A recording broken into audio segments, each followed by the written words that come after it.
Ok, on est parti. Bonjour à tous. C'est parti pour la preview de cette finale de Coupe du Monde Argentine-Espagne. Donc voilà, on va regarder ensemble ce qu'il faut absolument savoir avant cette finale. Aussi on va décoder un peu qu'est-ce qu'on peut prédire, qu'est-ce qui va être de l'ordre de la surprise. Donc voilà, c'est parti. Vous venez avec moi et puis on va parler de tout ça. Alors, ce match, il va être intéressant tout d'abord parce que c'est la meilleure défense, l'Espagne qui a encaissé qu'un but face à la Belgique, un but de Charles de Ketelaere, un très beau but d'ailleurs, vous vous en souvenez, contre la meilleure attaque qui est l'Argentine qui a marqué 19 buts si je me trompe pas.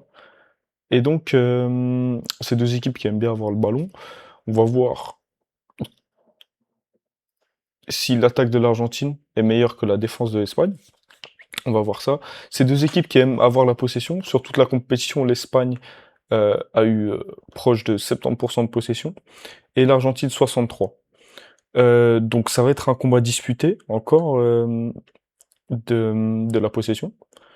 Je pense que quand même l'Espagne va avoir un peu plus parce qu'au niveau du milieu, donc voilà, ça c'est les compositions probables, c'est pas officiel encore. On voit Rodri et Fabian Ruiz au milieu qui font des très très bons matchs contre la France, c'était impressionnant. Et donc je pense que c'est plus fort que le milieu argentin. Avec Dani Olmo en 10, ça va probablement être ça. On sait qu'ils ont aussi Pedri sur le banc, mais le sélectionneur préfère le faire entrer car il est moins dur, on va dire, que Ruiz ou Rodri à la récupération. Donc voilà, ils ont un très très bon milieu avec de la profondeur. Donc je pense qu'ils vont gagner cette bataille du milieu.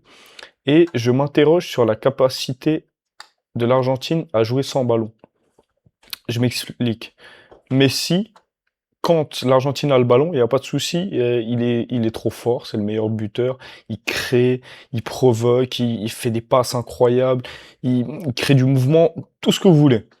Par contre, quand ils n'ont pas le ballon, il marche. Oui, ça fait 10 ans qu'il fait ça, ok, oui, non, c'est pour se préserver offensivement, ouais, ok, pas de souci. Mais le fait est que quand ils n'ont pas le ballon, ils défendent à 10. Donc déjà, ils ont un désavantage. Donc s'ils n'ont pas cette possession, ça va être plus dur pour eux. Le deuxième point, c'est que c'est pas une équipe de contre-attaque. Donc, on voit ici, bah Messi, bien sûr, c'est pas un joueur de contre-attaque. Lui, il préfère enfin, l'Argentine préfère, vu que Messi, c'est l'offensive de l'Argentine, il préfère quand euh,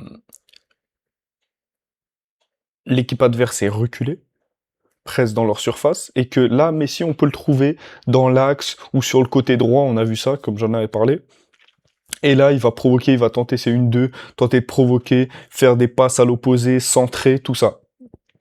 Mais, en contre-attaque, Messi, il a plus ses jambes de 20 ans. Donc, il va pas faire des sprints de 40 mètres comme il faisait avant. Ensuite, attendez, je vais aller boire de l'eau. Excusez-moi. Ensuite, Simeone, il est capable de courir, mais bon, il va pas faire une contre-attaque tout seul. Paredes, c'est pas un joueur qui se projette. Paredes, pardon, c'est pas un joueur qui se projette. On va voir s'il va être titulaire. Je pense. McAllister aussi, le 11 ne va pas tant changer. Je pense que c'est plutôt fiable. McAllister, il peut peut-être un peu se projeter, mais c'est pas ce type de joueur. Il préfère avoir le ballon. Enzo Fernandez, surtout s'il joue comme ça sur le côté, c'est pas du tout un joueur de contre-attaque.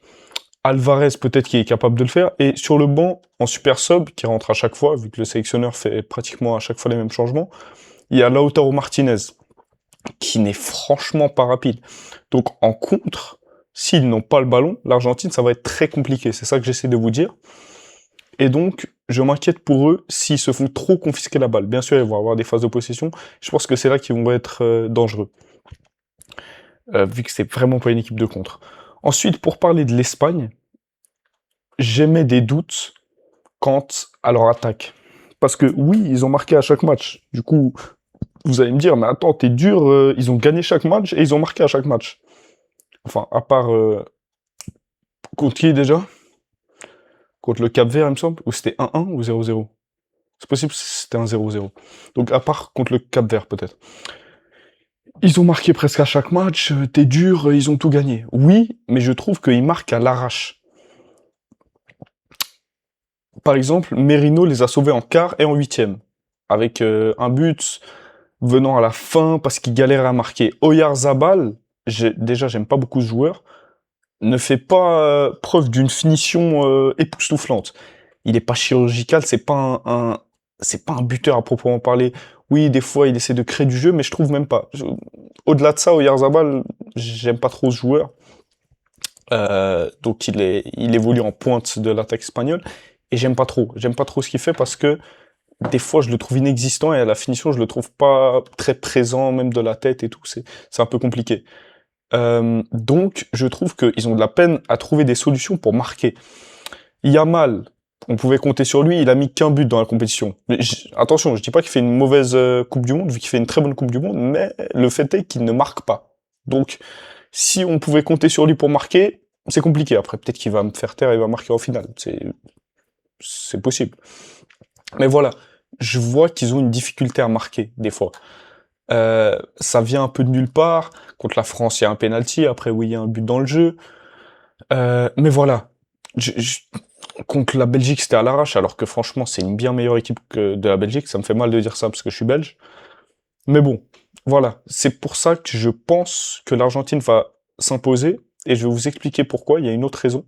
C'est que les 11 joueurs argentins, tout ce qu'ils ont vécu durant cette Coupe du Monde, toutes les remontadas contre l'Égypte, menée 2-0 en 10 minutes ou 15 minutes avec le temps additionnel, 3-2, contre l'Angleterre en 5 minutes, ils menaient 1-0, ils gagnent 2-1. C'était contre qui ils sont allés aussi en prolongation. Non, franchement, ah bah oui, contre la Suisse, je suis fou. Contre la Suisse, ils ont marqué à la 120e pour libérer le match. Ils ont déjà vécu des situations compliquées. Et ça, je voudrais revenir, la France, c'est ce qui leur a fait défaut contre l'Espagne. La France, ils ont fait leur chemin, tout tranquille, ils ont roulé sur tout le monde. Première adversité, première fois qu'ils sont menés, ils y arrivent plus. Enfin, ils n'ont pas réagi. L'Argentine, ils ont déjà montré à au moins 3 reprises qu'ils étaient capables de remonter les matchs et de montrer une réaction de champion. C'est des réactions de champion. Et du coup, elle m'inspire tellement confiance, cette équipe, parce que ils ont prouvé que même dans la mouise, ils pouvaient remonter et gagner. Ce que l'Espagne n'a pas fait. Après, bien sûr, c'est pas leur faute parce que ils ont géré tout tranquillement. Mais imaginons que l'Espagne est menée de 1-2-0.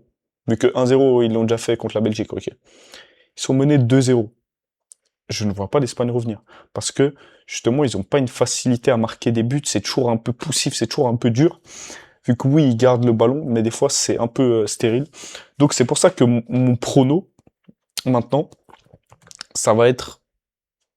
En fait, j'hésitais. Je vais vous dire, j'hésitais en 2-0 Argentine ou 2-1 Argentine. Mais si je vais vraiment dans mon sens, où je dis que l'attaque espagnole n'est pas très forte, je dirais pas très efficace, pas très forte vu qu'après, hein. Je dirais 2-0 Argentine.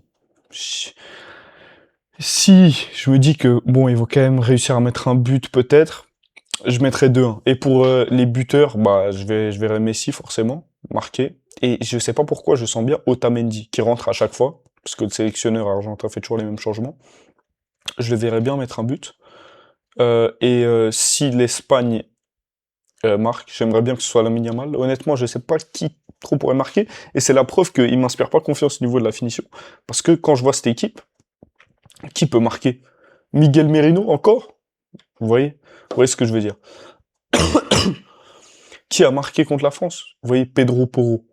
Oui, tout le monde marque, c'est bien, mais t'as pas un buteur qui t'en a planté 5, quoi. Euh, donc voilà. Et puis c'est comme ça que je vois que ce match va se profiler. Euh, Est-ce que j'ai tout dit? Il me semble que ce sera tout pour aujourd'hui. N'hésitez pas à me dire ce que vous en pensez de mes pronos. Peut-être que je vais me tromper. C'est le jeu. Euh, je vous ai dit tout ce que vous deviez savoir avant de regarder ce match. Maintenant, je peux que vous souhaiter un beau match Et n'hésitez pas à faire des retours dans les commentaires, ce que vous en avez pensé, est-ce que vous êtes d'accord, est-ce que vous n'êtes pas d'accord, donnez votre avis. Et puis voilà, je vous dis ciao ciao.